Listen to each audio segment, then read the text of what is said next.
Bienvenidas, espero que estén muy bien. Bienvenido Maxi. Estamos dando inicio al segundo encuentro del cuarto taller organizado por el programa de egreso. El taller que se titula Desbloquear la escritura, estrategias para preparar, componer y revisar textos académicos. El video de esta clase, como los de talleres y encuentros anteriores, queda disponible siempre en el canal de YouTube del programa egreso.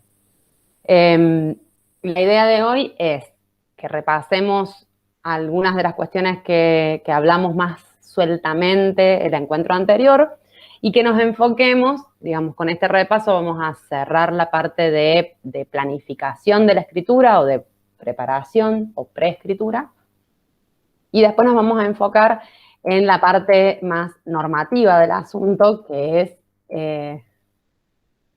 organizar y aplicar reglas para escribir. Ya vamos a ver con qué intensidad nos referimos a esta cuestión de las reglas.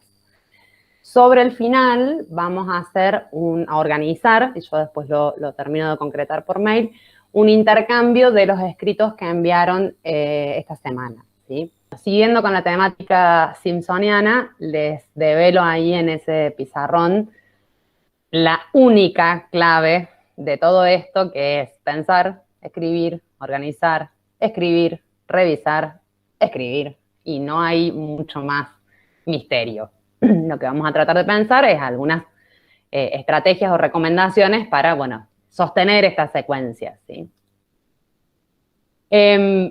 Recuperando algo de lo que hablamos la vez anterior, vamos a revisar algunos supuestos iniciales de todo este planteo. ¿Se acuerdan que hablamos de la pose académica? ¿Sí? Esta idea de, para demostrar que soy importante y sé mucho, imposto un modo de redactar muy ulala, señor francés, y en general mi percepción y la recomendación de los autores que trabajan el tema es que no sale muy bien esto. Sin embargo, alguna pose es inevitable, ¿sí? Uno puede adoptar esto, la pose académica soberbia, oscura, pedante, o puede adoptar intencionalmente una extremadamente chabacana, o puede tratar de jugar de ratos con el lugar de autoridad, pero sí o sí se va a estar tomando alguna pose porque esto tiene que ver también con qué imaginamos de nuestros lectores, qué imaginamos de quiénes son, de cuánto le tenemos que explicar, de cuántos detalles necesitan, de qué otra información han contactado previamente. Como adoptar una pose, alguna pose en el lugar de escritor o de escritora es casi inevitable, lo que se puede intentar es que sea una pose simple, llana y accesible. El rol de escritor que esté jugando no tiene nada que ver con la autoridad para hablar sobre el tema, porque la autoridad es contextual, ¿sí? Ponerse en el lugar de un enunciador autorizado o autorizada tiene que ver con comprender quiénes son mis lectores.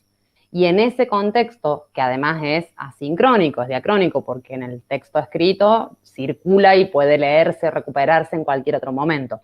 Entonces, es en esa relación contextual entre el texto, la pose que adopté y los o las lectores que imagino, donde emerge como un efecto la autoridad, ¿sí?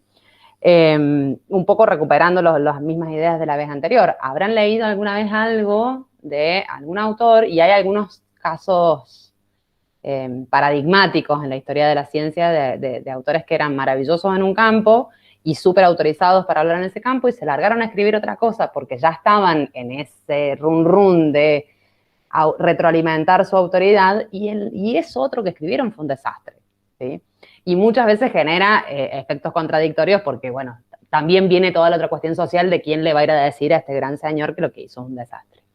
Entonces, la autoridad es una cuestión contextual y se va logrando como un tono de escritura, digamos, en torno a pensar o imaginar o conocer a mis lectores, que es el siguiente punto que está marcado ahí. Como los lectores de un trabajo de integrador final o los evaluadores, los lectores de un plan de PPS, en general son docentes de la misma casa de estudios, pero no necesariamente vienen trabajando exactamente el mismo tema que están proponiendo ustedes, sino quizás un campo similar, ¿sí? Yo les propongo que piensen a estos evaluadores o al jurado del TIF como un público semi-especializado. Esa cosa a mitad camino, ¿sí? No son absolutamente expertos y expertas, ni son absolutos ignorantes del gran campo de conocimiento, implica ir tomando un tono tal que las cuestiones más obvias que supongo que voy a compartir con ese público, no es necesario que las explique tanto, ¿sí? A tal punto no es necesario que las explique tanto que la mayoría de los trabajos integradores finales no incluyen una definición de psicología. Porque en ese campo nos estamos moviendo y ese es el punto de partida en el que estamos todos y todas. Pero sí incluyen definiciones de los aspectos más específicos de la formulación de cada tema. Ahí es donde tengo que educar al lector y traerlo a mi campo discursivo.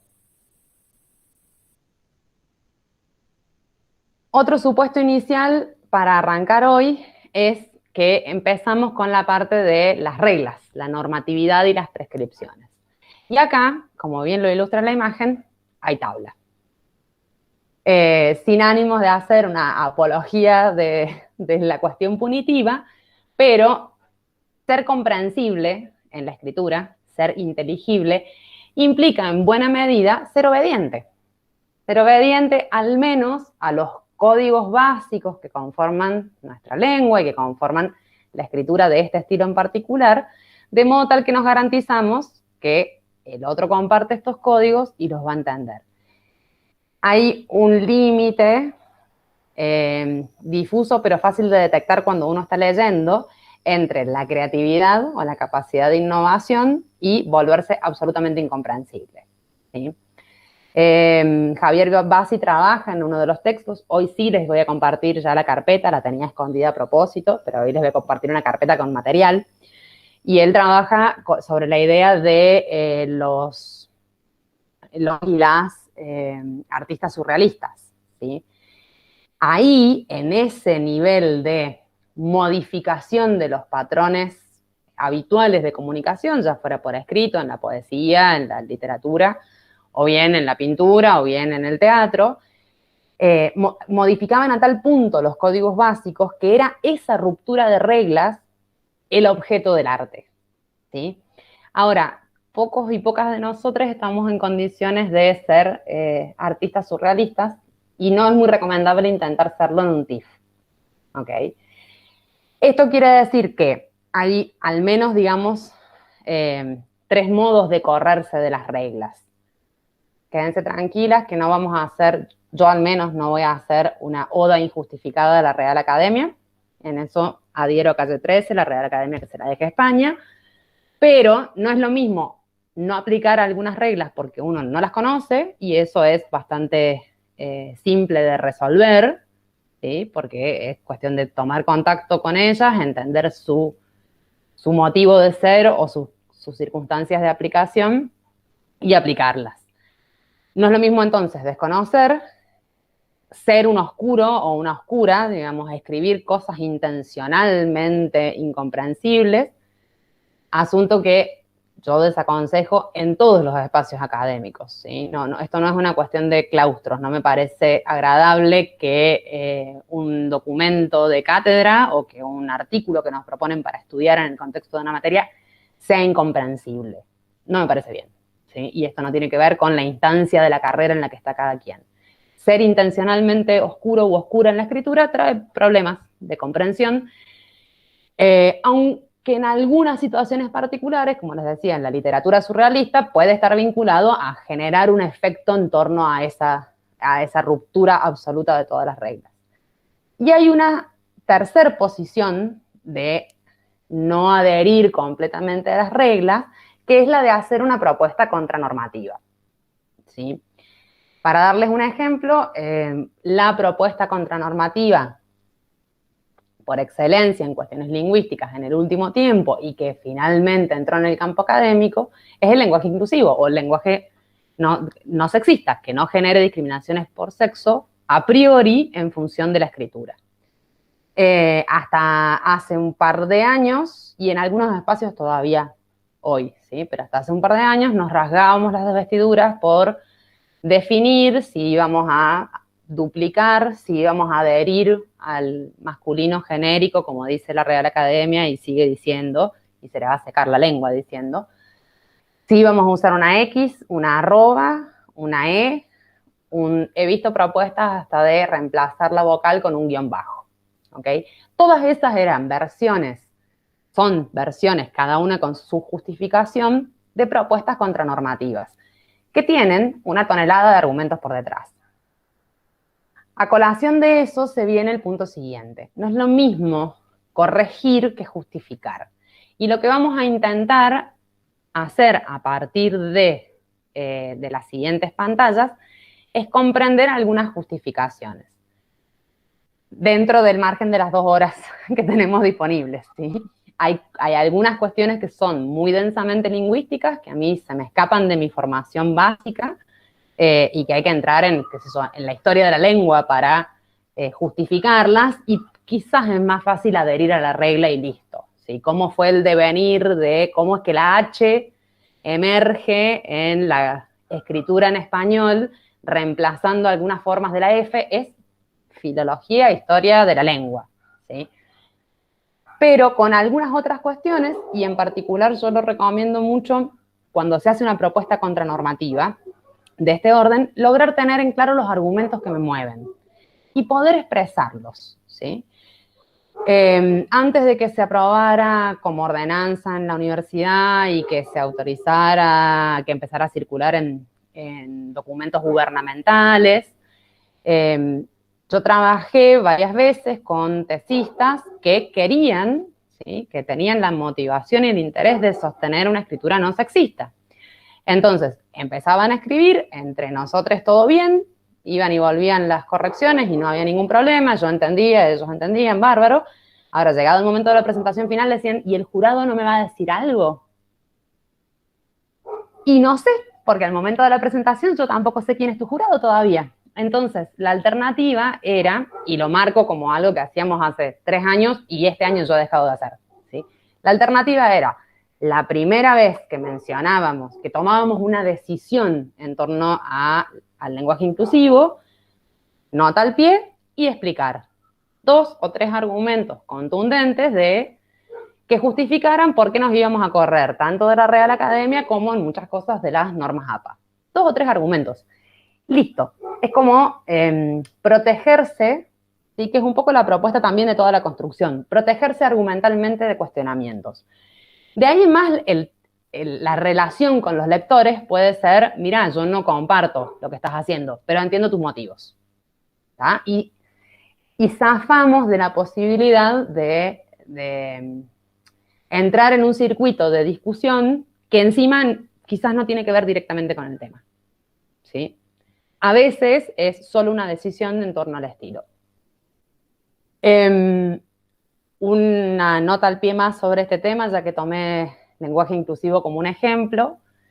Esto que les decía, cada vez más publicaciones hacen concesiones en torno al lenguaje inclusivo, publicaciones científicas y académicas. La universidad tiene su normativa al respecto. Lo que yo les recomendaría, así como una regla integral, es ser consistentes, ¿sí? Esto no es solo optar por un método y no empezar a mezclar las X con las E, con las duplicaciones, con las arrobas, ¿sí? En un renglón cada cosa aparece de modo diferente, sino también ser consistentes integral y políticamente con el tema.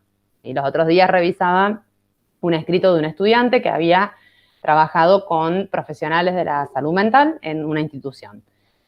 Y usaba duplicación, ¿sí? Una cuestión de que, bueno, a él le convencía, le gustaba más, le parecía más ordenado hablar de los /as profesionales. El problema es que en algún momento del escrito cuenta que todas las entrevistas que realizó, las realizó a mujeres, psicólogas. Entonces mi planteo fue, muchas gracias por la duplicación, bárbaro, pero estás usando una herramienta que era una herramienta de resistencia para volver a invisibilizarlas. Porque ahí no hay los psicólogos, ahí hay solo las psicólogas, ¿sí? Y eso es adoptar consistencia política. Si lo estoy haciendo para visibilizar cuestiones de género, no las borro de un plumazo después. Y la otra nota al pie es el uso de algunas de estas cuestiones va con los argumentos por detrás, ¿sí? Por delante quizás, no por detrás.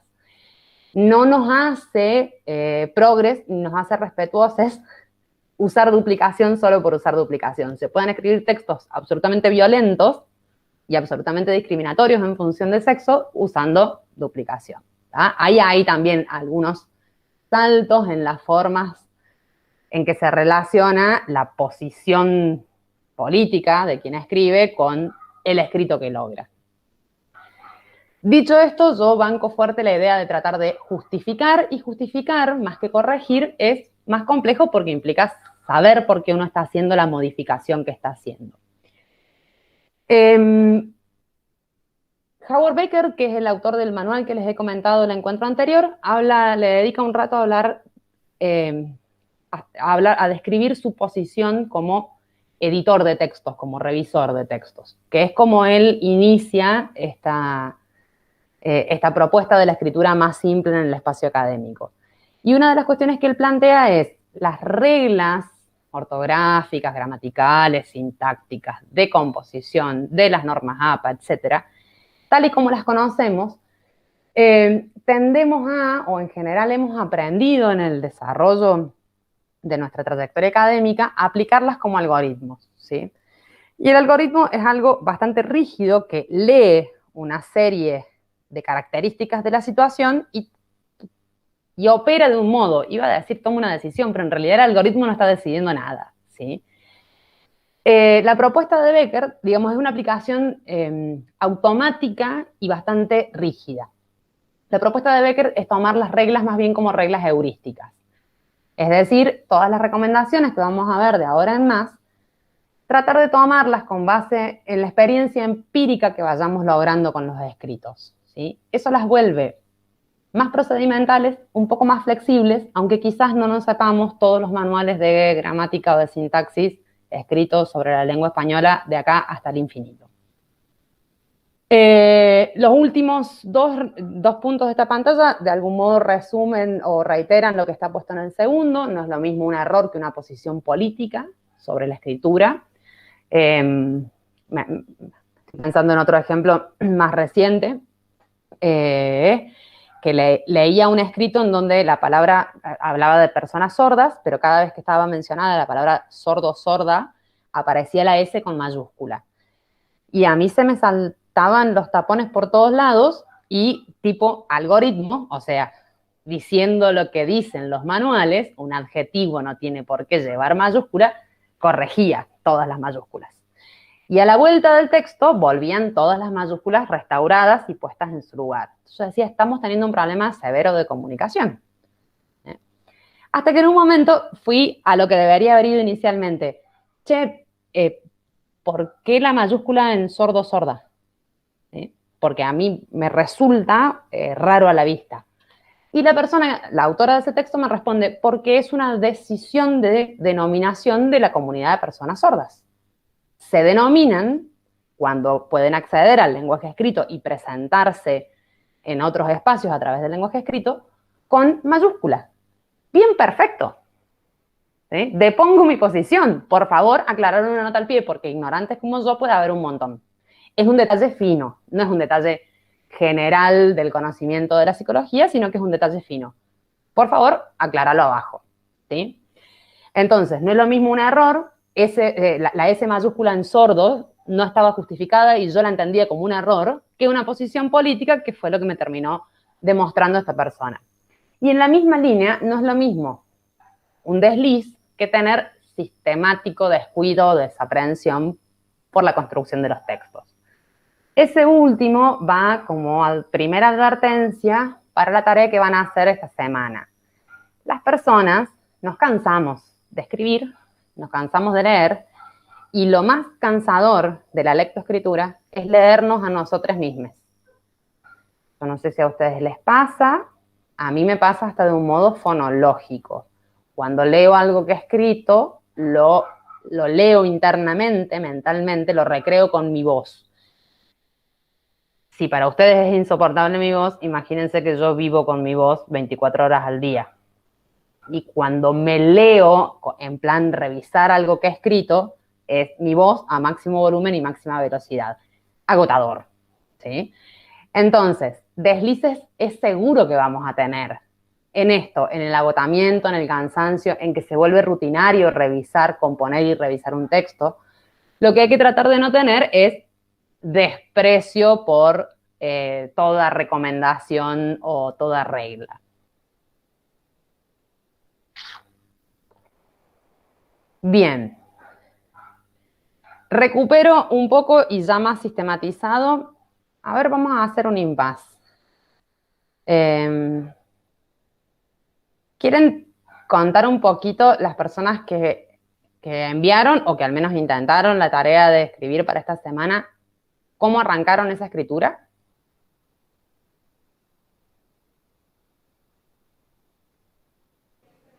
Después también pueden comentar cómo les ha ido con la búsqueda de información.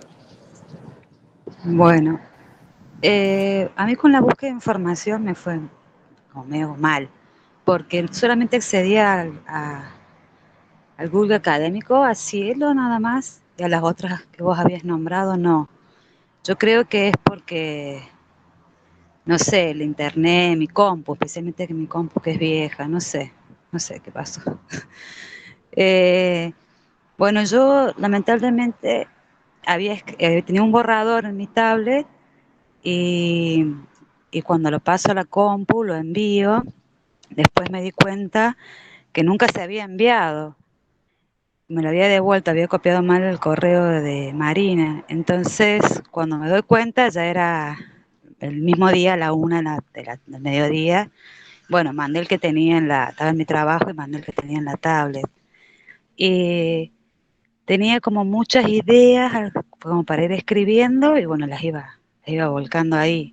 Después que más o menos las organicé, les corregí errores, les puse margen, todo, tabulación, pero ese me quedó para mí y el borrador se lo mandé a Marina. A mí como que me iba teniendo ideas y me las permití escribir y después las fui desarrollando. Me sirvió eso, como hacerme un esqueleto así de ideas.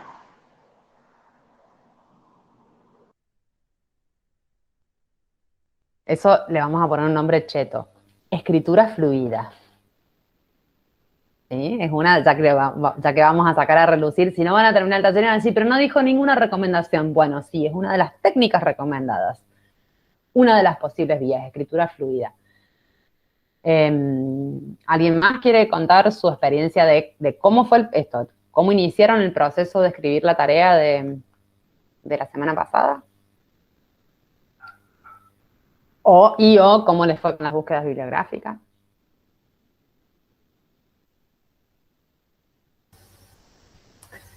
Hay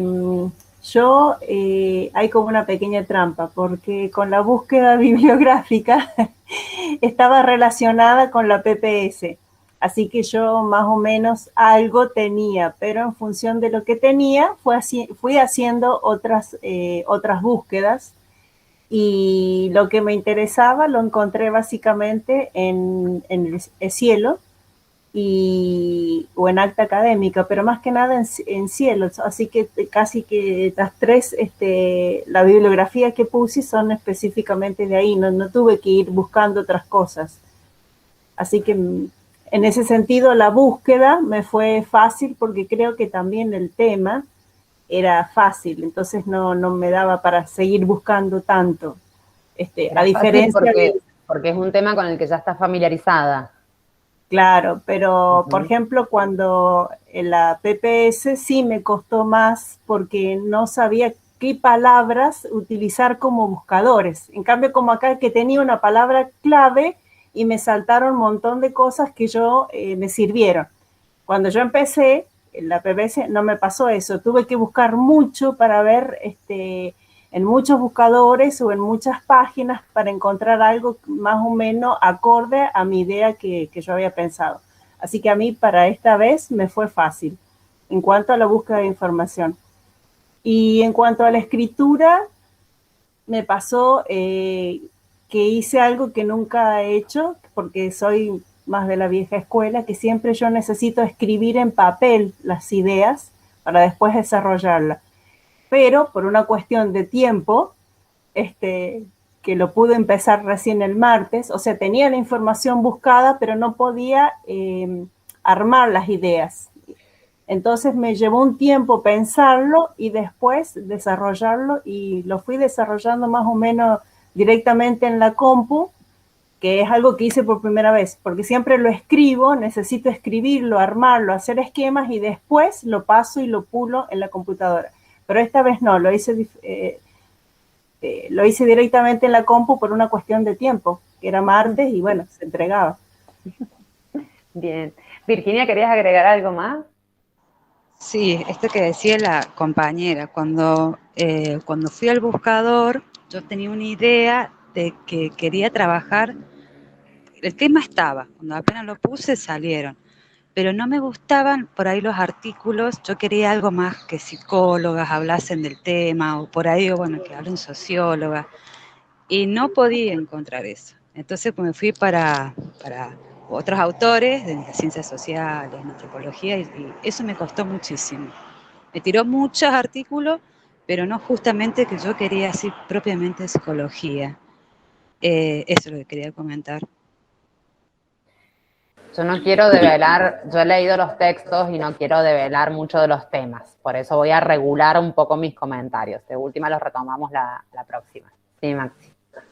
No, pero eso que comentaban es como bastante común, porque hay una cuestión del lenguaje mismo ahí, de que por ahí cada grupo de personas que estudian un tema lo van denominando de una manera en particular que quizá a priori no la conocemos, por más que tengamos un tesauro, por más que tengamos diccionarios y tengamos un montón de cosas, y que a medida que uno va conociendo ese tema, empieza como a descubrir de qué manera lo nombran generalmente, entonces la búsqueda siempre va a ir como mejorando a su vez. Y a la par de todo eso hay que ir probando con diferentes maneras de nombrarlo y después con esas otras como técnicas de decir, de no solamente combinaciones de palabras, sino también de empezar a decir, bueno, en el caso tuyo, Virginia, que vos decías, bueno, quizá encontraste un solo artículo con el enfoque que vos estabas buscando. Más allá de que también tener conocimiento de los diferentes enfoques te va a ayudar a analizar de mejor manera el tema, ¿no? Pero decir, bueno, encontraste uno y esa persona seguramente ha leído información relacionada a eso, entonces por ahí buscar en las referencias de ese mismo artículo te va a ayudar como a orientar cuáles son los autores más representativos, porque por ahí uno dice, bueno, ahí encontré 3 artículos y los 3 artículos citan a la misma persona, entonces uno sabe ya, esa persona es relevante en ese campo, en esa área, en ese tema. Entonces a partir de ahí uno empieza como a buscar para ese lado. Entonces como que siempre yo creo que tanto la escritura como la búsqueda, aunque parezca que no es un contenido que uno puede aprender, es una habilidad que uno puede ejercitar. Entonces eso es algo continuo. Y más con lo que es tanto la escritura como la búsqueda de información, al menos hasta donde yo sé de lo que he leído, en general se considera algo que comienza desde que uno piensa un tema y se continúa aplicando hasta que uno ya tiene el trabajo terminado. No es que uno dice, bueno, no, ahora busqué información y ahora me voy a poner a escribir. No. Porque a medida que uno va conociendo más, o incluso cuando uno, desde una investigación un poco más encuadrada, quizá de lo más cuadrada que se puedan imaginar, pueden encontrar en la información que ustedes recolectan algo que necesita que busquen más información al respecto para poder discutirla, para poder interpretarla, todo. Entonces, por ahí está bueno eso, hacerlo constantemente y seguramente la búsqueda, lo que ustedes vayan encontrando va a ir mejorando búsqueda a búsqueda. El Maxi acaba de revelar un problema y es que este taller es una estafa. Porque dijo que ninguna de las dos cosas que decimos que vamos a enseñar se pueden enseñar. Es cierto que la búsqueda y la escritura, la búsqueda en particular es constante. Va teniendo picos, sí, va teniendo momentos más tranqui, pero es constante. Y esto que yo les planteaba cuando les di la consigna del taller anterior, que era, van a buscar mucho, van a leer un poco menos, porque hay cosas que se van descartando casi que de entrada, y van a terminar escribiendo sobre una selección. Es un intento de reflejar a escala pequeña, porque era para un texto de más o menos una página, lo que sucede habitualmente, sobre todo en los primeros estadios, ¿sí?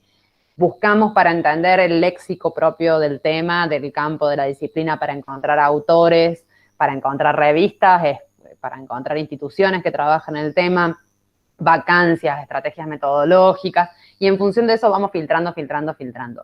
En algunas ocasiones llega un punto en el avance de la lectura y la búsqueda bibliográfica en que uno encuentra la cámara del eco. ¿Sí? A mí me pasó en particular en un trabajo para un curso de posgrado que estaba como bastante estrechito y bien articulado el tema, y terminé encontrando, como si les dijera, un corpus de 20 artículos que casi que se citaban todos entre todos. O sea, como que podías sacar esa burbuja de las redes y seguía teniendo sentido interno, ¿sí? Cuando pasa eso, pasa poco. A mí me pasó una sola gloriosa vez en la vida porque estaba en una combinación de temas y de variables muy particulares. Pero cuando pasa eso, mi recomendación es romper la burbuja, ¿sí? Ya está, que bien, lo logré, conozco a las 10, 15 personas que escriben siempre sobre este tema y que se citan entre sí. Ok, tengo que salir a leer algo por fuera, porque evidentemente me estoy mordiendo la cola de algún modo. Recapitulando un poco la idea. Sí, Maxi, perdón. No, quería que me acordé que Virginia hablaba recién de que había podido buscar solo en el Google el Scholar y el Cielo, creo que nombraste.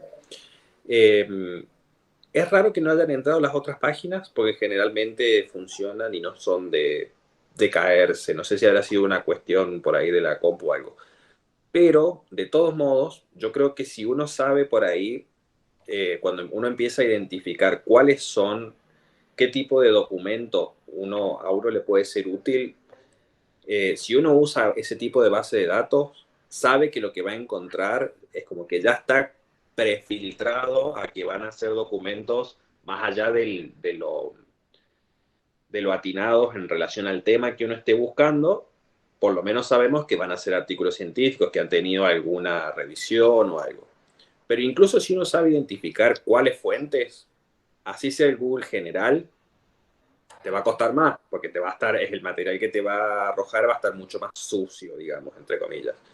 Pero así sea la página que sea en la que uno busca, hay que, si no, saber identificar cuáles documentos son un poco más confiables para este tipo de trabajo. Pero no hay que preocuparse desde mi punto de vista tanto en si es una página u otra, sino de poder tratar de, si no tenemos el filtro previo, lo filtramos nosotros a elegir cuáles nos sirven y cuáles no.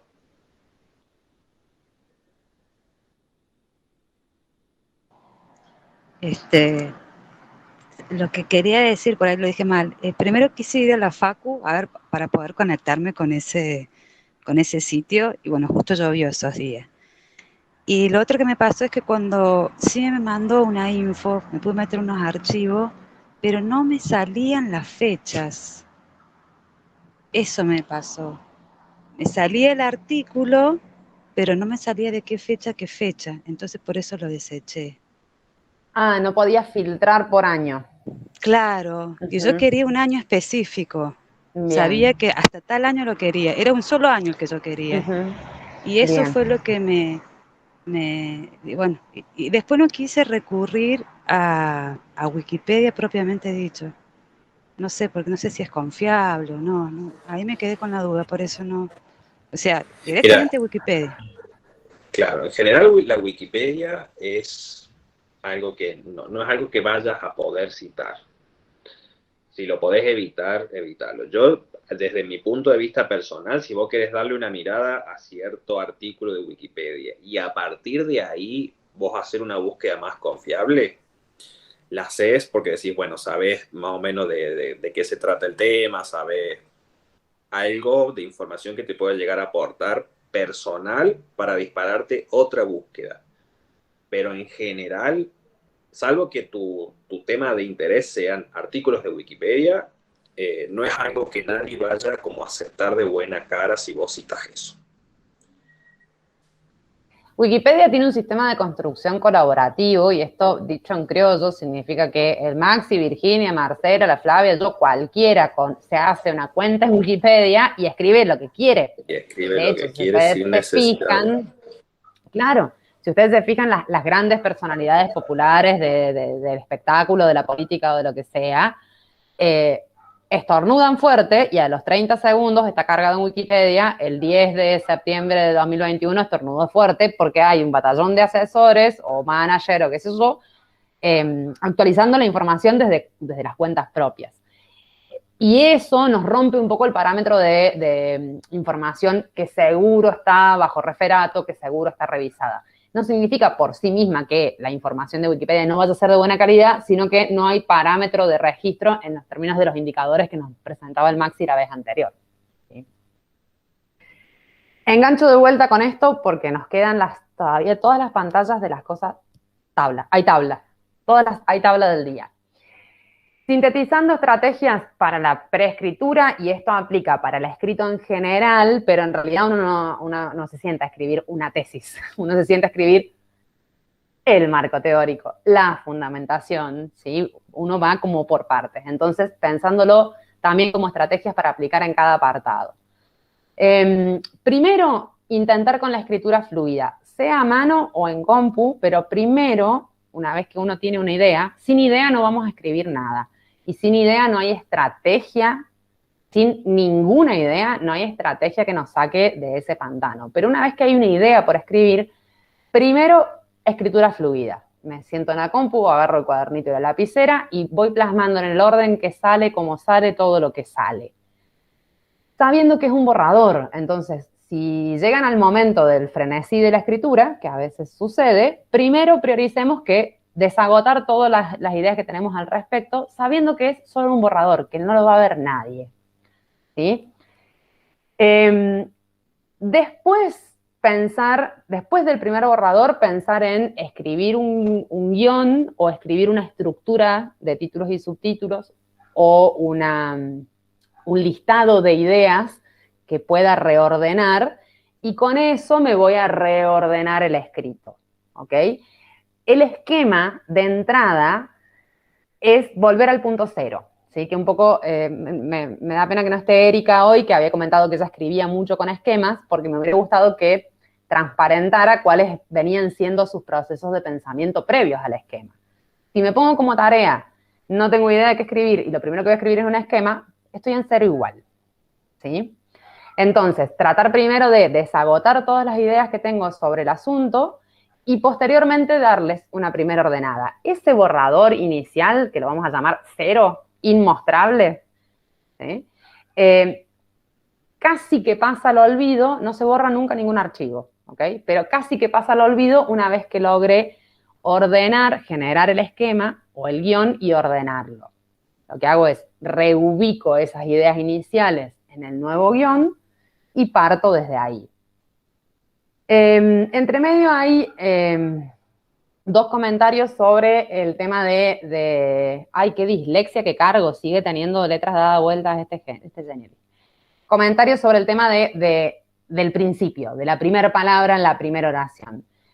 Una recomendación para eso, en particular cuando están después en revisiones más avanzadas del texto, es tratar de evitar las introducciones vagas y las introducciones como muy descriptivas del contexto, ¿sí? Con descriptivas del contexto me refiero, imagínenlo materialmente. Recibo un anillado que en la carátula dice trabajo integrador final para optar al grado de licenciada en psicología. Y dice un título. Doy vuelta a la carátula y la primera página dice: este es un trabajo integrador final realizado con la finalidad de optar al grado en psicología. Sí, todo lo que tengo en la mano me está diciendo eso. Esas introducciones uno suele escribirlas para salirse del brete de empezar a escribir. La propuesta es, tanto a nivel de escrito completo como de apartados, e incluso en algunos casos se puede aplicar a párrafos, tratar de sostener la estructura de lo que se llama párrafo retórico. En la carpetita que les voy a compartir van a encontrar un artículo que profundiza un poquito, es una guía para construir estados del arte y habla un poco del párrafo retórico. La estructura del párrafo retórico es presentar la idea fuerte primero, desglosar los argumentos después y finalmente cerrar con una versión más completa de esa idea inicial. Es no guardarse lo más jugoso para el final, porque no estamos escribiendo novelas de misterio, ¿sí? Hay que hacer un poquito... ¿Han leído Crónica de una muerte anunciada? ¿Alguien se acuerda cómo empieza Crónica de una muerte anunciada? No. Crónica de una muerte anunciada es una novela breve de García Márquez. El título ya lo dice todo, pero la primera frase es: el día que lo iban a matar, Santiago Nazar se levantó a tal hora. Listo, no hay misterio. En la secundaria, sí, claro, sí, que es casi como lectura obligada de secundario. No hay misterio, abrimos el libro y sabemos que el protagonista lo matan. Sabemos que es el protagonista porque no va a gastarse la primera oración en mencionar a un personaje secundario o terciario, y sabemos que lo matan, ¿sí? La propuesta del escrito es recorrerlo, leerlo, para descubrir cómo. Esa misma estructura, sin jugar al misterio o a la retórica, pero esa misma estructura en textos académicos funciona muy bien porque ordena la lectura, ¿sí? Está proponiendo la idea principal a la que vamos a llegar. Y lo atractivo en todo caso, y lo que de ahí en más ordena los argumentos, es cómo desgloso cada paso para ir llegando a esa idea.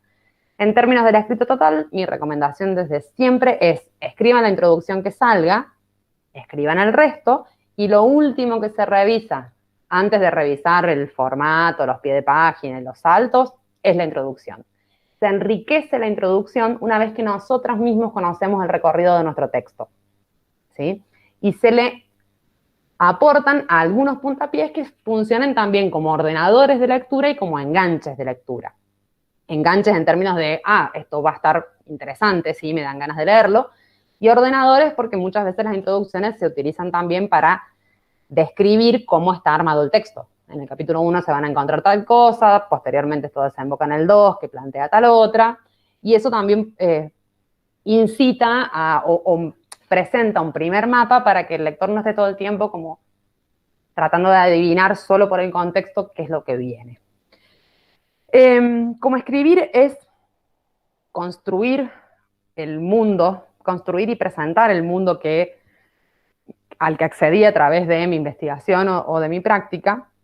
Puede suceder que haya muchos modos de contar ese mundo, ¿sí?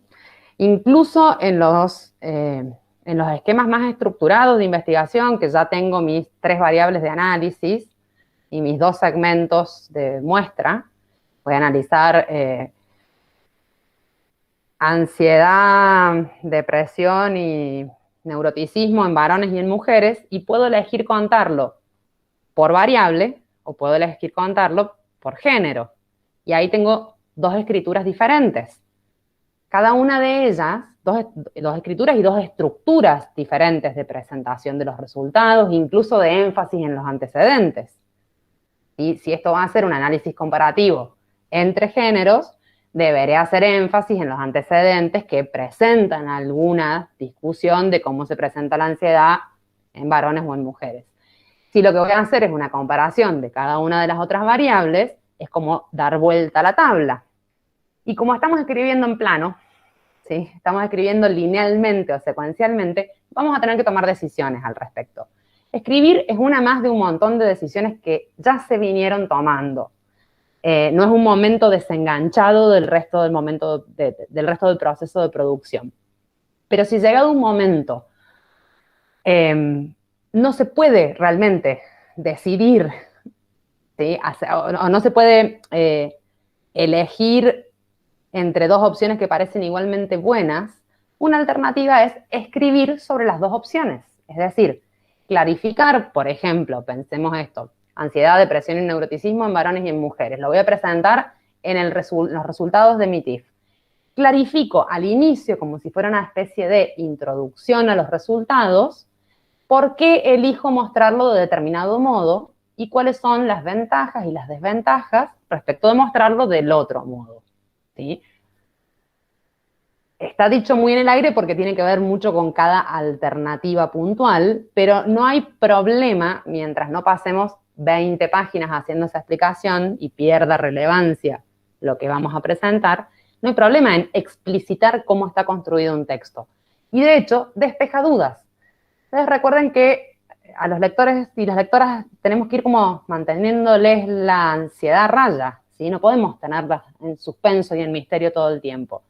Entonces, si te digo de entrada, mira, decidí presentar estos resultados en una comparación por género y no por variables, porque me pareció más jugosa la diferencia que encontré en ese sentido, o porque la literatura de referencia ya habla mucho por variables, pero no hace análisis comparativo por género, o porque es más ordenado, o es más corto, o es más simple, le estoy anticipando al lector por qué no está presentado del otro modo, y con eso le estoy calmando una potencial pregunta. Esto que les decía, el guión y agregarle al guión o al esquema comentarios acerca de qué bibliografía va a entrar en juego en cada lugar, es algo que a mi criterio viene después de un primer escrito que suelte todo, ¿sí? Y la otra estrategia, digamos, paralela a la del guión es hacer un mapa. Creo que Claudia mencionaste que hacías esquemas y mapas conceptuales. Hacer un mapa como alternativa por ahí al escrito fluido, y ese mapa, que es bidimensional y más desparramado, después transformarlo en una estructura de títulos y subtítulos para ir rellenando. ¿Vamos bien hasta acá? ¿Quieren hacer algún comentario?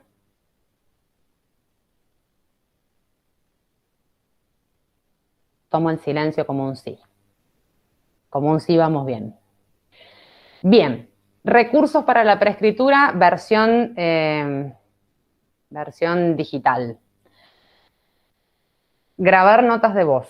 Ahora que todos andamos con un grabador en el bolsillo, ya sea con la aplicación de grabado del celu o yo tengo muchos chats de WhatsApp conmigo misma. El modo más simple es armar un grupo con una persona y después expulsar a esa persona, le avisas a la persona, te voy a meter en un grupo y te voy a sacar porque necesito que me quede el grupo armado.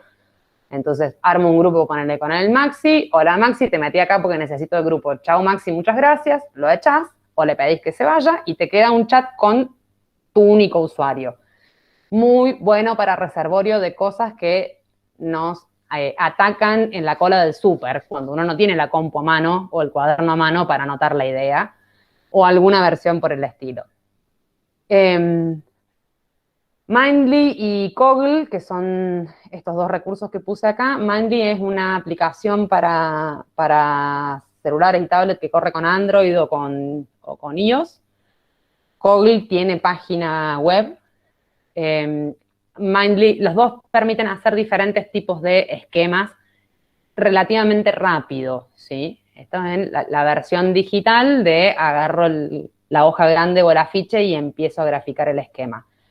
Coggle permite mapas más variedad de mapas, pueden ser mapas conceptuales, pueden ser tipo racimos asociativos o redes semánticas con el ordenamiento que tienen las redes semánticas, que las categorías más grandes van encima, las más pequeñas van abajo y los conectores son muy claros, y también permite hacer algo súper desestructurado, ponerle colores diferentes a las conexiones, ponerles palabras entre medio.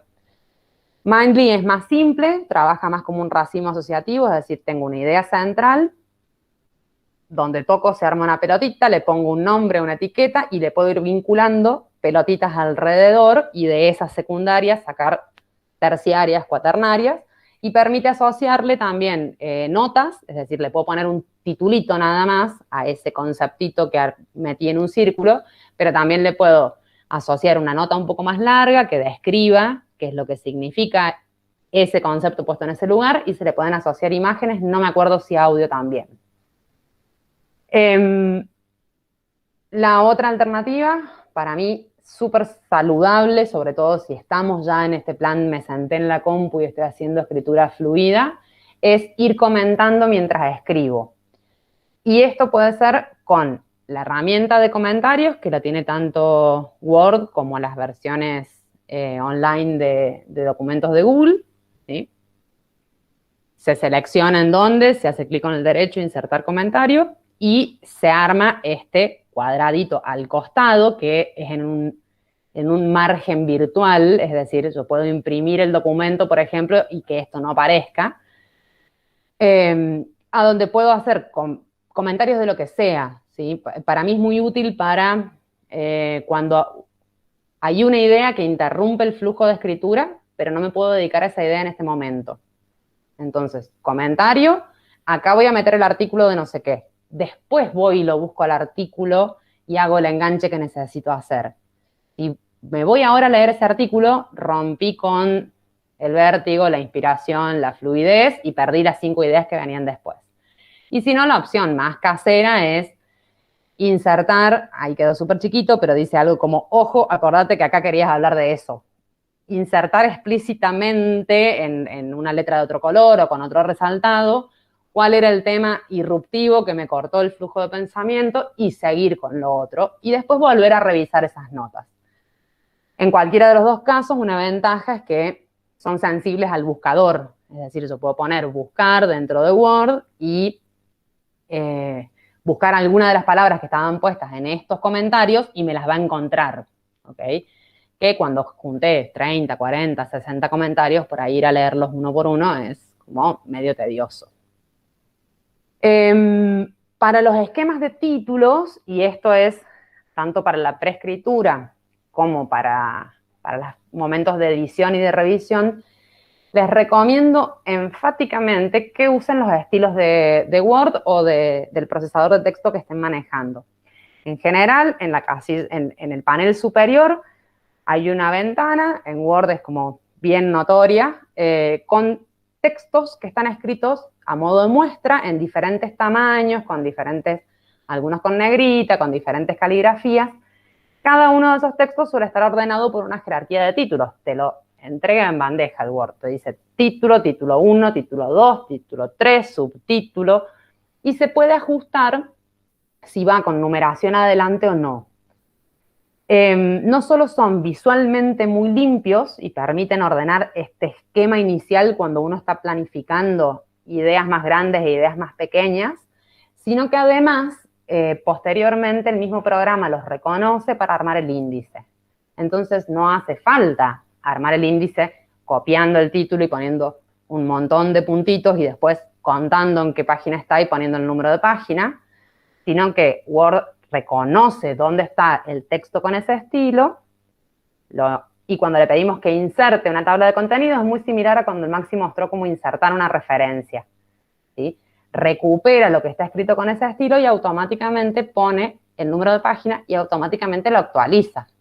Entonces, puedo tener el esquema de títulos armado, no desde el principio, sino desde el momento en que lo armé, y sigo escribiendo y el documento va creciendo y ese índice se va actualizando siempre. No tengo que ir a borrar página 1, ahí no, se me corrió 3 páginas más atrás, lo cambio a página 4. Esto, en todo caso, después lo podemos charlar un ratito, si no, ponen en Google cómo armar tabla de contenido en Word y un montón de sugerencias. Y este último que les recomiendo acá es un fetiche personal, quizás tienen otros. Yo para leer PDFs, es decir, para todo el trabajo de lectura y comentarios de los artículos, uso este lector que se llama Foxit Reader, el del logo naranja, porque hay una versión más pro que tiene el logo violeta. Es un lector libre, o sea, es totalmente gratuito y tiene un montón de herramientas para resaltar en diferentes colores, subrayar con diferentes tipos y colores de subrayado, el subrayado neto, el doble, el de onditas, el tachado, hacer notitas al margen, tipo comentarios que se pueden ocultar, hacer tipo globitos de llamada que están siempre visibles, e incluso escribir arriba del PDF, en una opción que se llama máquina de escribir, que te permite en cualquier huequito blanco que tengas, escribir encima. Para trabajar textos digitales, sobre todo para las personas que vivimos la transición y que hicimos buena parte de nuestros estudios subrayando fotocopias, perder la posibilidad de subrayar fotocopias es una ruptura de cabeza. Y esto de algún modo lo reemplaza muy bien, ¿sí? Y es subrayarlo con un montón de colores y hasta crearse como un sistema propio. Yo, una de las cosas que suelo hacer es, cuando abro un artículo nuevo, armo la referencia o reconstruyo la referencia y se la escribo al principio, cosa que si después la perdí o lo que sea, voy y la busco y la tengo pegada en el mismo PDF.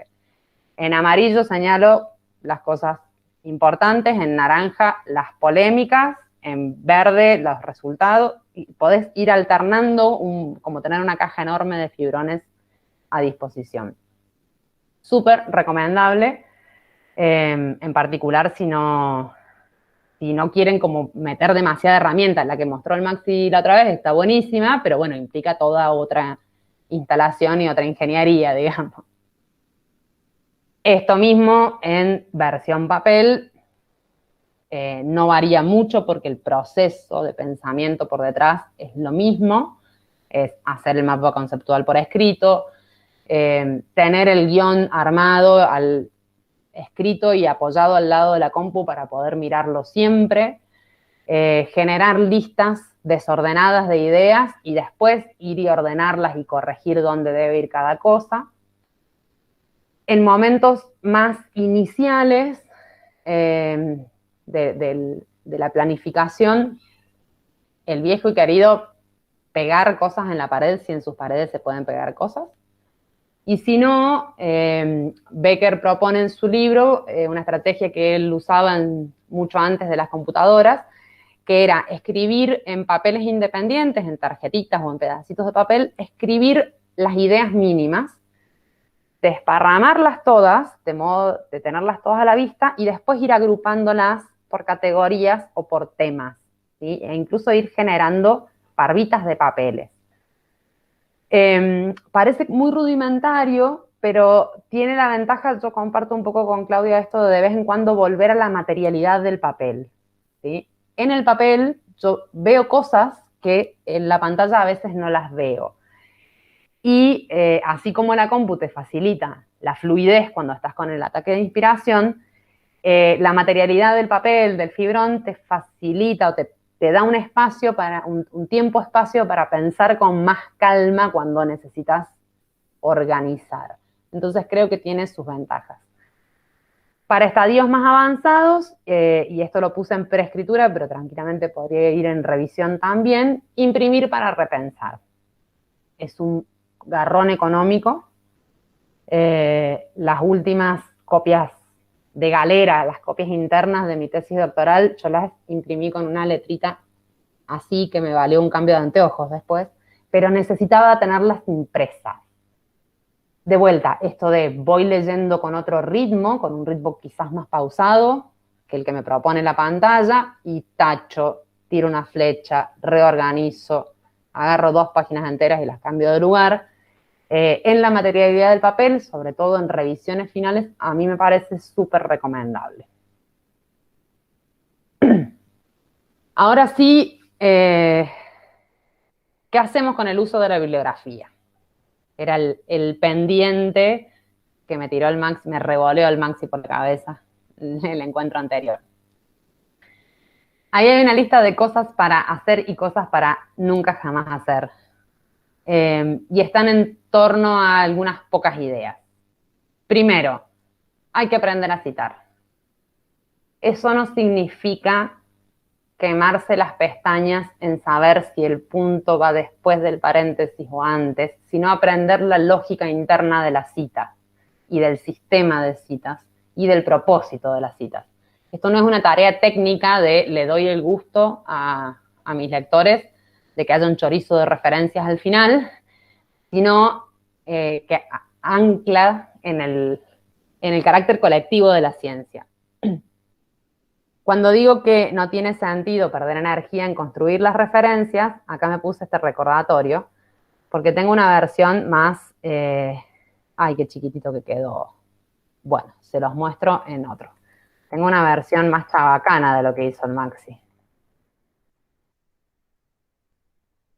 El mismo Google académico les ofrece unas citas bastante armadas unas referencias bastante armadas que hay que corregir a veces algunas cosas.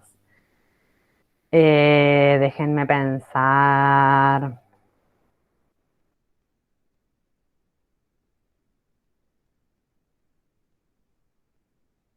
Bien, ¿están viendo ahí la vista del Google académico? Sí, se ve. Bien, busqué un tema que me resulta absolutamente novedoso a mí. Cuando buscan en Google académico tienen este tipo de resultados que tienen más elementos que los resultados en el Google común, y lo más llamativo es este último renglón. En este último renglón tienen la posibilidad de ponerlo como favorito, de guardarlo, que si tienen su cuenta Google abierta, después se los guarda en lo que llaman mi biblioteca. Y el más maravilloso, mágico y hermoso de los botones, que son estas dos comillas. Ustedes hacen clic ahí y les ofrece en formato APA, en ISO 690 y en otro más, la referencia. Esta a simple vista parece estar correcta y completa, ¿sí? A veces lo que puede pasar es que como las revistas largan los números antes de terminar, mandan a indexar, es decir, a recopilar por las bases de datos sus números antes de terminar de armarlos, de montar la edición de formato, a veces lo que puede pasar es que no tenga el número de páginas, ¿sí? Esto último es el número de páginas. Esto que está en cursiva es el número de la revista. Acá lo que me parecería, no sé qué revista es, no la recuerdo, pero lo que me parecería es que le falta el volumen o el número de la revista si lo tuviera. En general, y cada vez más, vienen bastante bien armadas. Y esto se puede tomar tal cual está, lo copian y lo pegan en algún lugar. Lo que puede pasar y lo que le estalla la cabeza a Google son los dobles apellidos. Y ahí hay que ser, sí, minuciosas con la corrección. Esto no es por ser Cuello Pañone, pero Cuello Pañone no es lo mismo que Pañone Cuello, porque mi madre y padre y sus respectivos hermanos podrían haber hecho matrimonios cruzados y yo podría tener primos o primas Pañone Cuello. Presten atención a los dobles apellidos, a no eliminarles uno y a no darlos vuelta. Excepto con autores asiáticos o asiáticas, que es imposible saber cuál es el nombre y cuál es el apellido, y ahí lo copian como viene y cruzan los dedos. Y con autores brasileños. Si los conocen, por más que sean asiáticos, respetenles el apellido, si los conocen. Si no los conocen, estamos medio perdidos, pero... Sí, o revisar o ir y mirar exactamente cómo está escrito en los datos del artículo, ¿sí? Sí. La corrección de referencia siempre se hace con el... Claro, a veces los artículos tienen la referencia puesta, ¿sí? Y si no, al menos ver cómo está escrito el nombre de autor o autora en el original.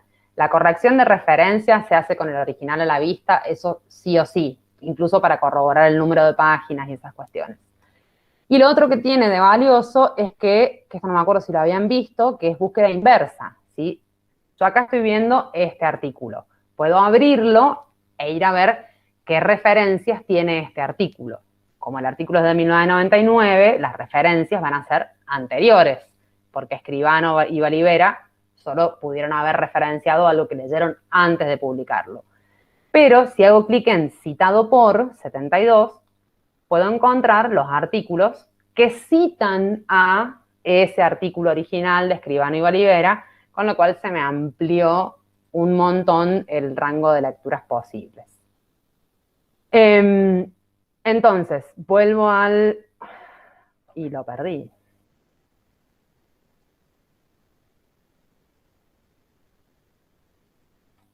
¿Estará acá?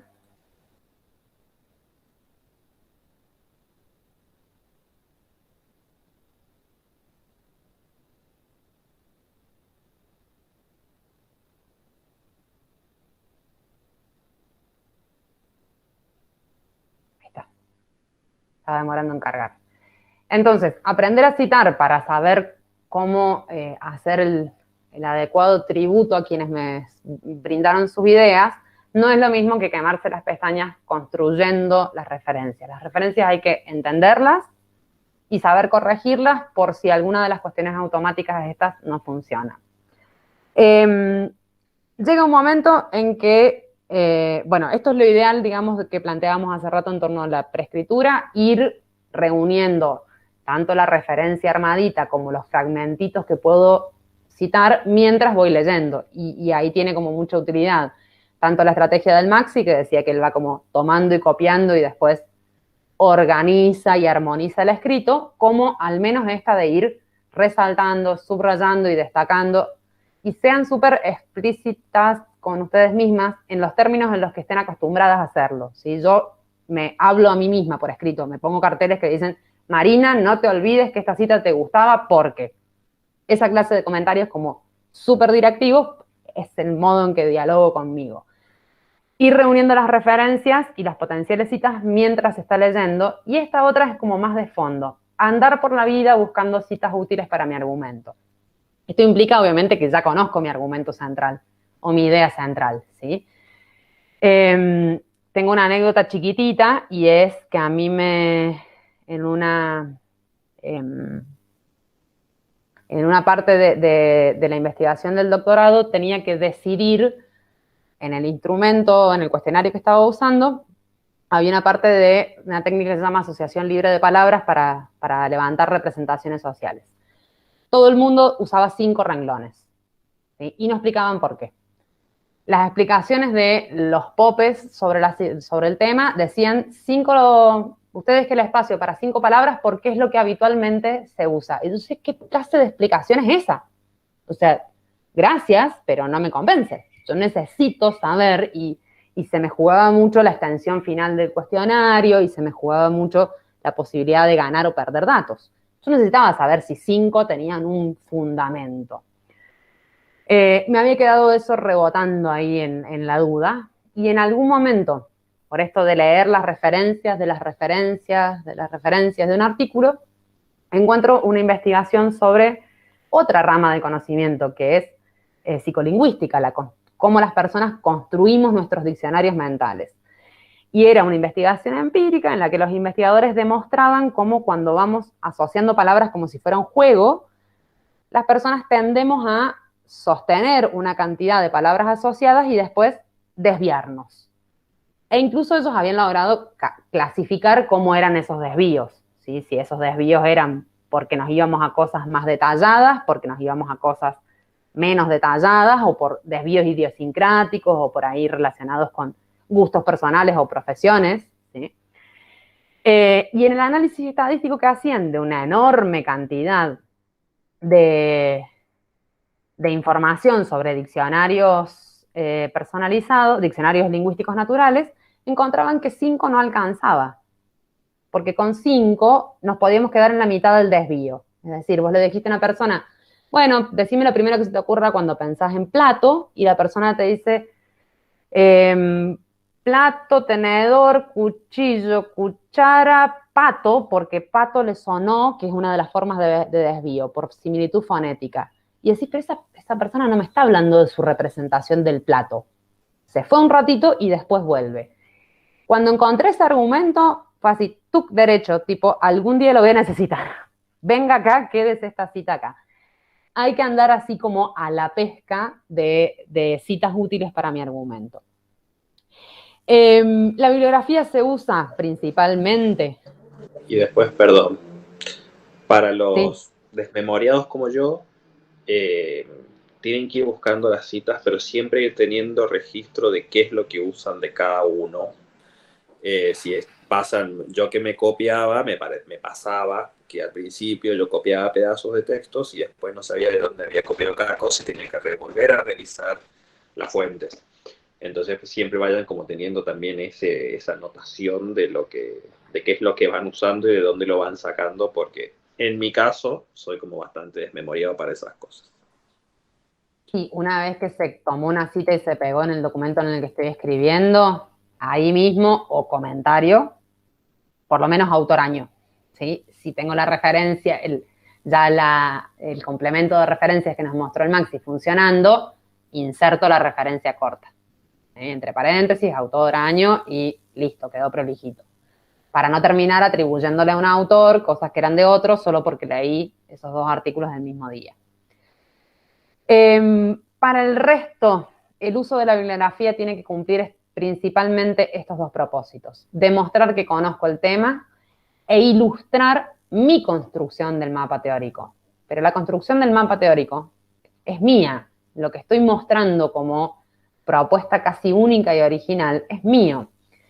Y esto va un poco en contra de meter cita y referencia al tuntún sin que se entienda por qué, o reiterar citas que apuntan a lo mismo, ¿sí? Eso se puede resolver planteando cosas como numerosos autores acuerdan en que las mujeres vivimos las situaciones de ansiedad con una intensidad diferente a los varones, abro paréntesis, y ahí van todos los numerosos autores y no necesito repetir. Sapino plantea que las mujeres, Arroyuelo plantea que las mujeres, Garro plantea, no hay necesidad de hacer una escritura densa que le abre la puerta a que todos vengan a hablar, todos esos autores se sientan a hablar de mi tema en mi texto y no termino de hablar yo. El uso siempre es como muy autónomo y muy centrado en la idea o en el argumento propio. Del otro lado, lo que no habría que hacer, esto del pastiche de citas, el texto siempre tiene que seguir siendo mío, entonces el hilo conductor entre una cita y la siguiente tiene que ser mío. El uso superficial o declarativo, pongo citas, pero nunca las vinculo, nunca les hago caso conceptualmente, ¿sí? E incluso el riesgo de caer en contradicciones. Pongo una cita que dice lo opuesto a lo que yo quiero decir y ni siquiera explicito que está diciendo lo opuesto. Se pueden usar citas para argumentar el contrapunto, pero tengo que ser clara en eso, ¿sí? A diferencia de lo que plantea Sapino sobre las búsquedas bibliográficas, pongo lo que plantea Sapino y después viene el planteo de este trabajo o mi planteo. Esto sería la idea de tratar de no ser usado o usada por la bibliografía, no perder la idea central y no entrar en contradicción. Y la aclaración anterior, medio que uno quisiera no tener que decirla, pero nunca está de más. Plagiar, jamás. Cada palabra plagiada es una habilidad que no fue aprendida. Entonces, concentrarse en cómo enganchar. La guía APA que les vamos a compartir tiene ejemplos de lo que llaman citas basadas en autor y citas basadas en la obra.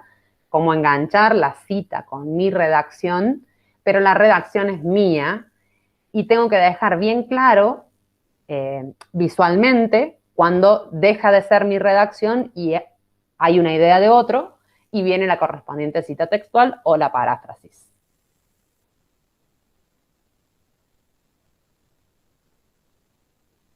Las recomendaciones que vienen ahora están tomadas de estas fuentes.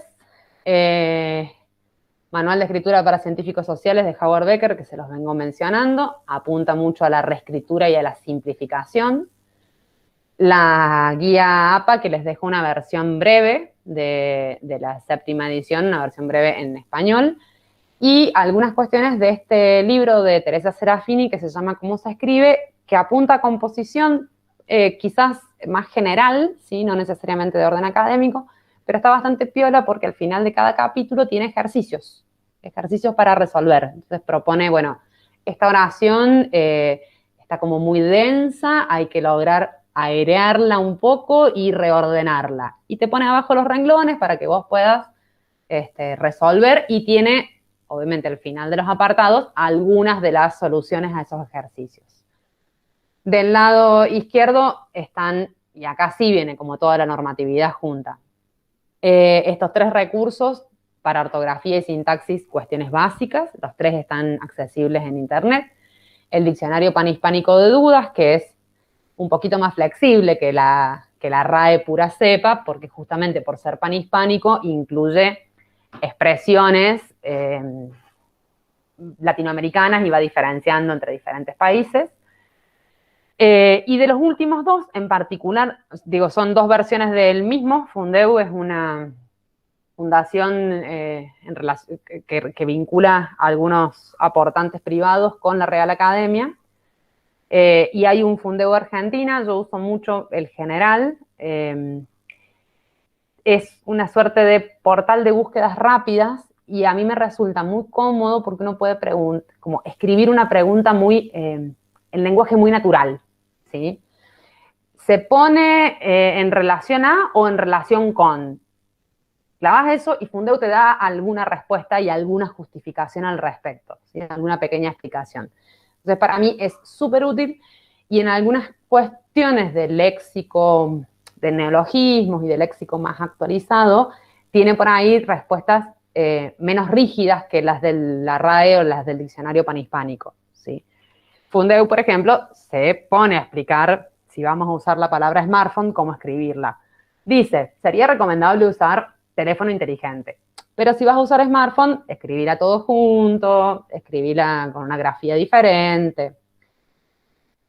Súper accesibles y súper útiles todas. El diccionario y las dos versiones de Fundeu, como están en línea, no se las dejo en la carpetita, ¿sí? Después, en todo caso, les puedo pasar el link. Bueno, acá viene la parte tabla.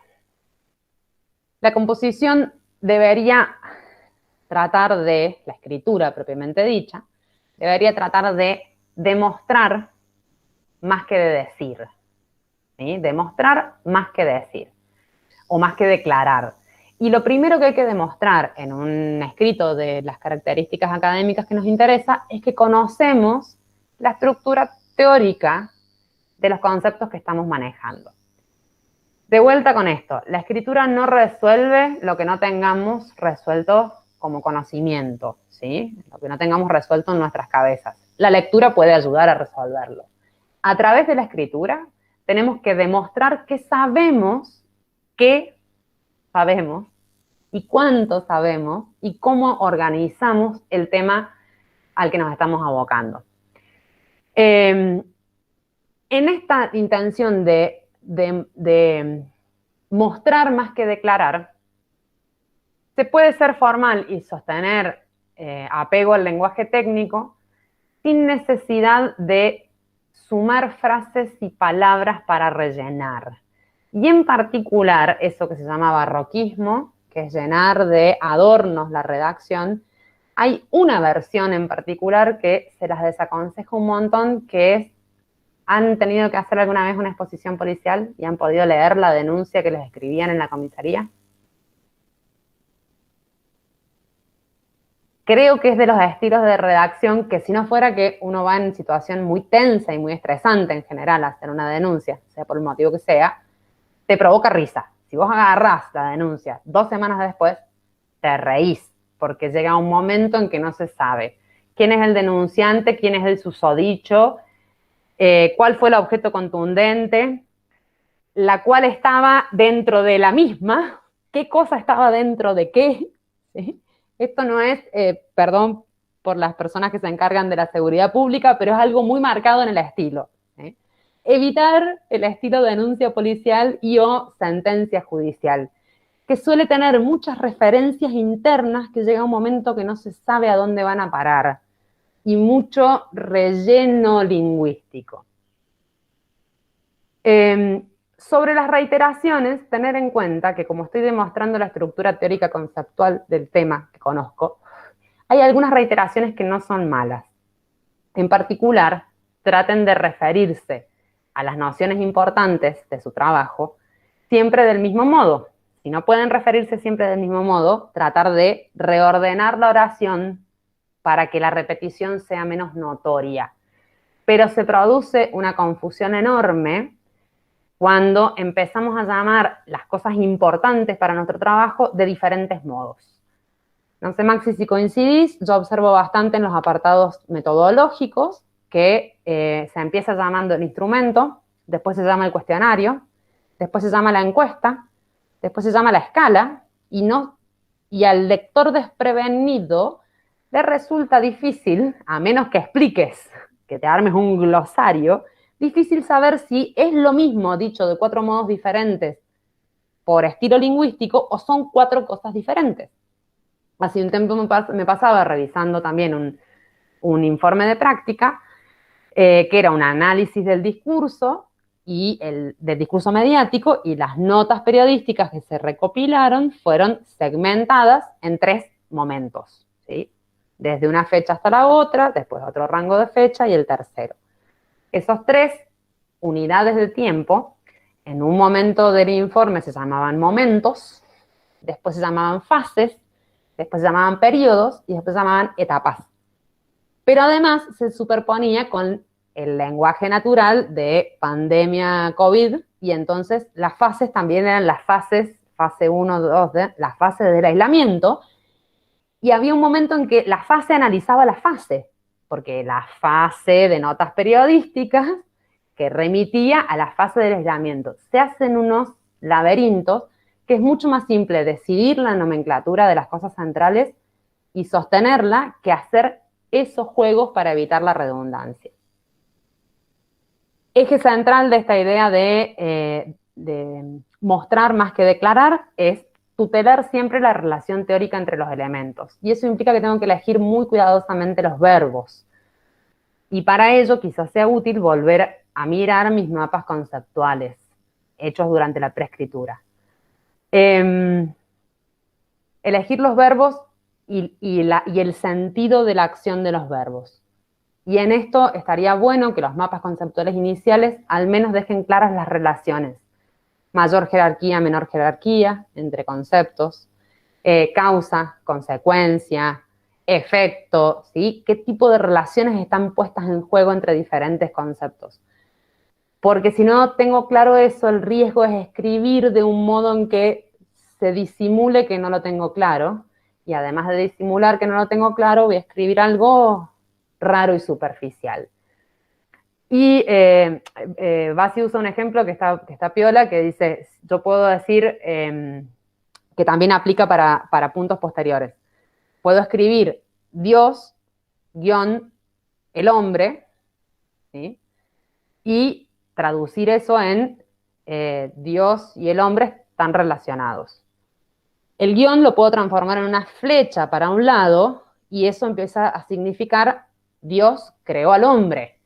Y eso me transforma en una creyente a ultranza. O lo puedo transformar en una flecha hacia el otro lado y significa el hombre creó a Dios y me volví nietzscheana. No puede pasar como si todo fuera lo mismo. Tengo que tener claro qué es lo que estoy queriendo mostrar para mostrarlo con exactitud. Y en ciencias sociales en particular, y esto lo vamos a recuperar después, cuando trabajamos con nociones abstractas, pero que reflejan nuestra cotidianidad, a veces se empantanan ideas atrás de entidades muy generalizadas. Digo, ¿qué pasa con la gente, la sociedad, el sistema, cuando terminan siendo los sujetos principales de toda mi redacción? ¿Sí? Genera por ahí estructuras conceptuales difíciles o complejas de desmarañar cuando son los únicos actores responsables. Quizás hay que agudizar un poquito más y entender mejor ahí la estructura conceptual para expresarla mejor. Por otra parte, la estructura del texto también revela el contenido, ¿sí? Y por ahí es más relevante decir lo importante al principio y desglosar su importancia, que arrancar diciendo, es extremadamente importante tener en cuenta, si es tan importante, mostremos que es importante, ¿sí? Y por qué es importante. Entonces, el ordenamiento que le damos al texto también respeta, Javier lo hablaba en términos de jerarquía y pertinencia, ¿sí? Pongamos el argumento más fuerte, primero la teoría más grande, primero el concepto más abarcativo, primero. Y lo otro que vamos a hacer a través de este estilo de escritura es hacer concreto lo abstracto. Entonces, va de vuelta, no hay que enunciar relaciones sin especificar de qué tipo de relaciones se tratan, ni insinuar generalizaciones sin demostrarlas, y hay que prestar especial atención a los ejemplos y a las metáforas, sean propios, construidos por nosotros mismos, o tomados de la literatura. Cuando estamos intentando explicar algo muy abstracto a través de un ejemplo, provocamos una fijación cognitiva a ese ejemplo. Entonces el ejemplo tiene que estar muy bien elegido para que no generemos en el lector la idea de que el ejemplo es todo el concepto. Y el ejemplo no solo tiene que estar bien elegido, sino que tiene que estar vinculado punto por punto con la abstracción del concepto, ¿sí? Enseguida a ver si recuperamos un fragmentito, si nos da el tiempo, si no ustedes lo van a ver ahí en el texto en uno de los dos textos de Javier. Y en la misma, bueno, la última es en la línea de tratar de no de no encubrir desconocimientos. La mayoría de las dobles negaciones son innecesarias y dan la sensación de que uno está titubeando un montón, ¿sí? Este resultado no necesariamente niega la importancia de la ESI en las escuelas. ¿Qué es eso? ¿La firma o no la firma? ¿Es importante o no es importante? Generamos y a veces es por miedo a decir alguna certeza acerca de mis propias ideas o mis propios datos. Tratar de evitar la mayoría de las dobles negaciones. Me duele un montón, yo soy fanática de las dobles negaciones, pero es cierto que generan perplejidad y confusión al leerlo. Excepto las que están gramaticalmente requeridas por el idioma. O sea, en castellano decimos, entré y no vi a nadie. Y no decimos, entré y vi a nadie. Y si decimos, entré a la habitación y no vi a alguien, significa otra cosa. Ahí hay una doble negación que está requerida por la gramática. Tratar de sacarle el máximo y más prolijo provecho a la lengua. Estas son más de orden general, las van a encontrar mucho en el texto de Teresa Serafini. Tratar de usar correctamente y variadamente la gran cantidad de tiempos verbales que tenemos en castellano. Y recordar que todos los tiempos pasados van dándome matices de cuán pasada fue una acción. Tratar de ordenarlos y de usarlos adecuadamente. Para no hacer mezclas raras entre tiempos verbales y para no generar narrativas, sobre todo cuando se hacen pequeñas síntesis históricas de algún tema, narrativas planas, que uno está recorriendo 200 años de historia de un concepto, pero parece que fueran un mismo día porque usa el mismo verbo y el mismo tiempo verbal durante 2 páginas. Revisar la concordancia de género y número, ¿sí? Que el verbo, el sujeto, el sustantivo, sus adjetivos y el verbo, si son en masculino, en masculino, si son en femenino, si opté por la duplicación, como corresponda, y si hablan en plural, que siga todo en plural, si hablan en singular, que sigan todo en singular. Una excepción de oro en esto, hay varias, pero una muy frecuente es tener en cuenta que el verbo haber no admite plural. Entonces, no habían muchos niños en la fiesta. Había. ¿Sí? Y no han muchos perros en el patio. Hay. Eso para la versión en presente y para todas las conjugaciones verbales. Cuando el verbo haber implica existir, va solamente en singular. Sobre el fetiche de la voz pasiva. Se puede escribir muy claramente y muy formalmente en voz activa. La voz pasiva es necesaria pocas veces, así como imprescindible pocas veces, porque la voz pasiva agarra la estructura tradicional de oración y de algún modo la da vuelta. Lo que sería el objeto de la acción lo ponen en lugar de sujeto y a veces eso implica que el sujeto se pierde. ¿Sí? A veces implica que puedo disimular que no sé quién es el sujeto de la acción y decir cosas como las mujeres son violentadas, punto. Sí, es cierto, pero a los fines del trabajo que se centra sobre eso sería muy interesante saber por quién o por quiénes son violentadas las mujeres. Y si sé por quién, puedo dar vuelta a la oración y decir los varones criados en masculinidades hegemónicas violentan a las mujeres. Y tengo un panorama conceptual mucho más claro. Sé quién le hace qué cosa a quién. Y eso es en voz activa. Voz activa es diferente que personalizar la escritura y estar todo el tiempo diciendo yo creo que el autor tanto dijo tal cosa, porque ya está el autor diciéndolo, no necesito meterme así y robarme protagonismo todo el tiempo. Pero se puede escribir con mucha claridad en voz pasiva. Después siguen un par de errores como comunes, pero como muy habituales, como cruzar o cambiar preposiciones. El dequeísmo es un error y el queísmo, es decir, que falte la preposición de donde hace falta, también es un error. A veces pasa que nos encontramos reordenando una oración y hay diferentes opciones correctas. En términos sintácticos, todas las que puse acá como inicios de oración con su dislexia y todo, son correctas. Pero hay algunas que son mucho más simples que otras y que habilitan la agencia, habilitan mostrar el sujeto. Si yo digo, el hecho de haber abierto un negocio puso muy feliz a Maxi, ¿qué oración para decir Maxi abrió un negocio y se puso feliz?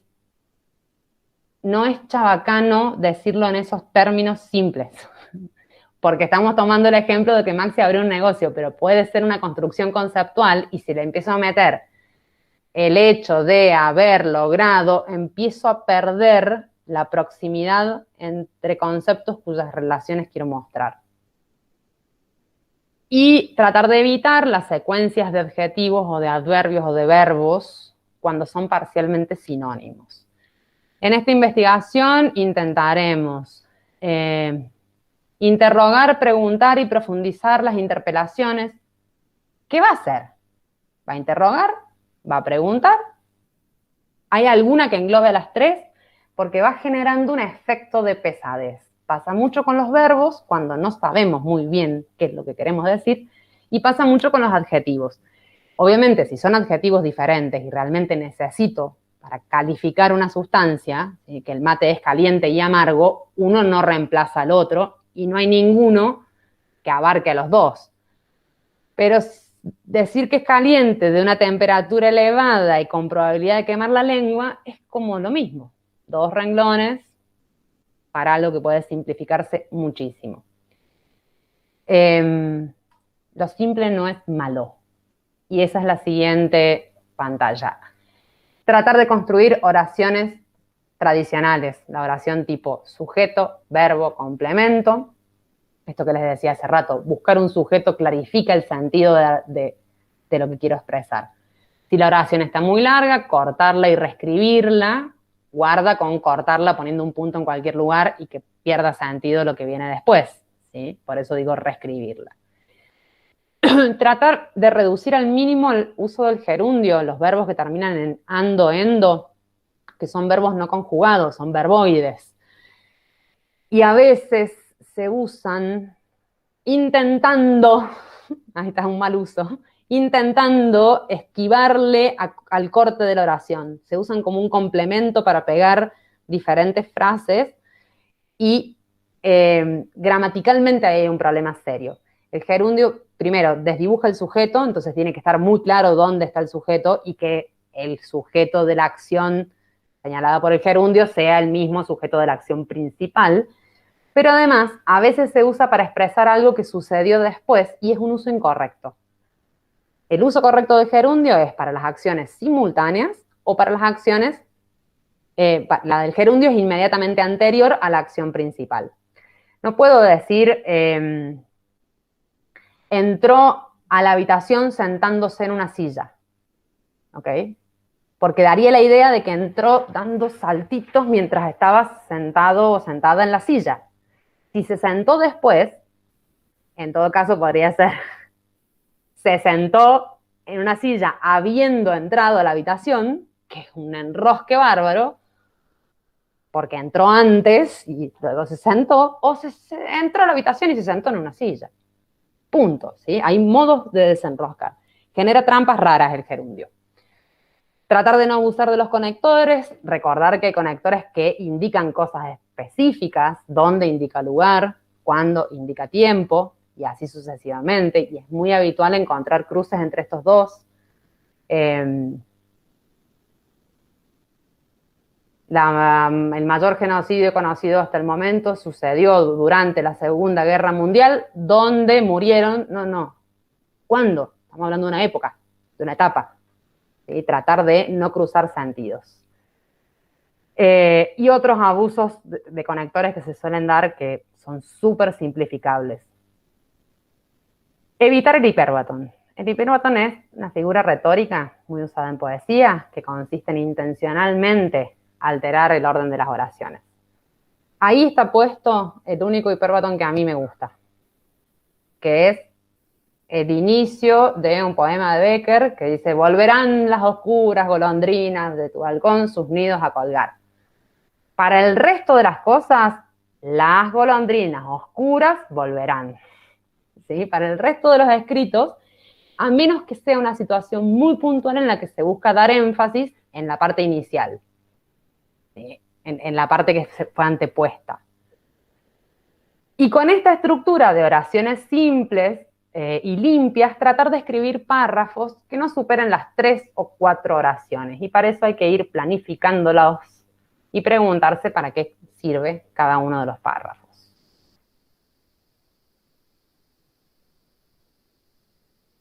¿Cómo estamos de tiempo? Ajustadísimas.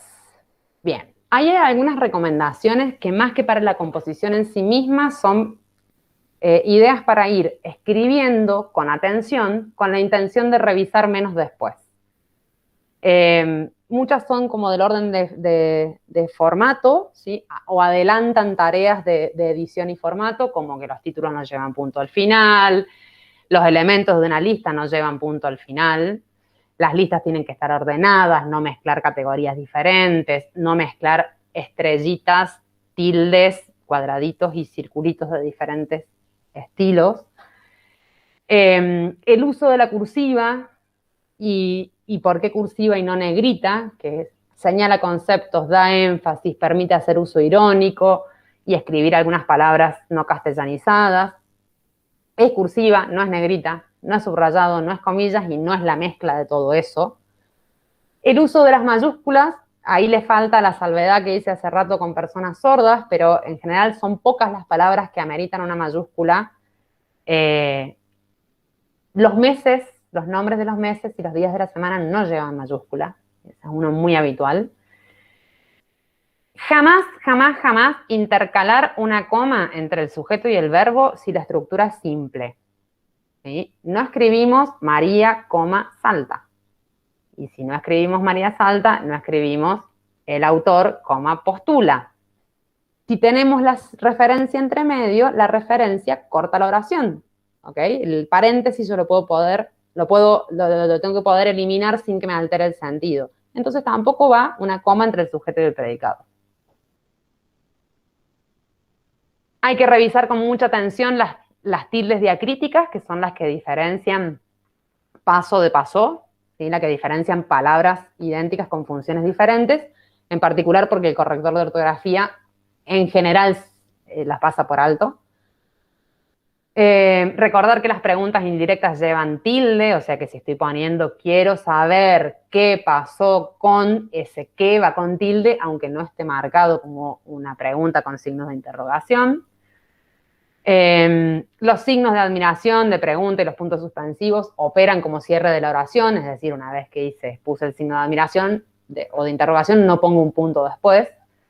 Después de los 2 puntos se sigue con minúscula, excepto que venga una palabra que amerita mayúscula, pero no inicia una oración nueva. Toda oración se cierra con punto. Y esto es bastante interesante. El punto lo pongo yo, porque la oración es mía. Entonces, si vengo intercalando una cita entre medio, el punto va por fuera de la cita, porque yo le estoy dando lugar a la cita en esa oración. Y las citas y los elementos de una lista deben poder leerse de corrido, sin alterar el sentido. Si yo simplemente no pienso cuando voy leyendo, abre comilla, pero la redacción tiene que estar armonizada para que enganche directo entre mi redacción y la cita insertada. Esta siguiente se las dejo, después le comparto el link. Realmente yo las retomé porque estaban en los artículos, pero son muy poco frecuentes a mi criterio en el uso de textos académicos. Por ejemplo, que haya oraciones completas entre paréntesis en el medio de un párrafo, que haya muchos niveles de comillas, en general más de comilla dentro de comillas es raro ver. Entonces las dejé todas juntas en una pantalla aparte porque o son poco frecuentes o no he visto a nadie que las corrija, digamos. Incluso si se usan con algún error, son como a las que menos atención he visto que se le prestan. Bien. Que acelere. Coméntenme si fui muy rápido y cómo estamos hasta acá y les cuento la tarea.